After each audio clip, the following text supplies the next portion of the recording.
best friend had just taken off her pants and was about to go into the river to swim. The husband beside her seemed somewhat strange. H calls. This made the sensitive Liv immediately notice something was wrong. Seeing her husband staring at her best friend Kara, Liv instantly began to suspect the relationship between the two. So she immediately returned to the hotel and secretly opened her husband's computer and saw an intimate video of the two. What made Liv collapse even more was, Kara had just sent a message asking the husband to go to the woods late at night for a meeting. At this moment Liv completely erupted. Then she rushed into the pouring rain and ran toward the woods where they had agreed to meet. In the end she only saw a red figure. Liv thought it was her husband, so she pushed him off the cliff without hesitation.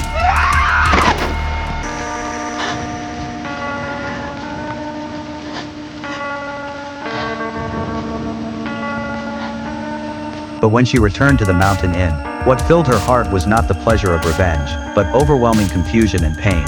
However, the dead cannot come back to life. The most urgent thing now was to erase all traces. So Liv began to repeatedly scrub her body to make sure there was no mud on her body, then carefully cleaned every corner of the room. But when Liv sat in front of the mirror, constantly rehearsing the fabricated statement, a rapid knocking sound suddenly rang out. Liv instantly became nervous. What happened next would make her even more terrified, because the one standing outside the door was her husband. At this moment Liv was completely stunned. Who was the one she pushed off the cliff last night? Then a terrible thought broke through her sanity. She killed the wrong person. At this moment Liv could only force herself to calm down, then opened the door and asked her husband where he went last night. It turned out the husband had not left the inn. Then who was the one she pushed off the cliff last night? When Liv pretended nothing had happened, Kara's boyfriend came to ask if anyone had seen Kara. Liv instantly understood. The one she pushed off the cliff was Kara. Not long after, Kara's boyfriend chose to call the police because he could not contact her. The police quickly organized a search and rescue team and let the tourists in the inn also join the search, and Liv was among them.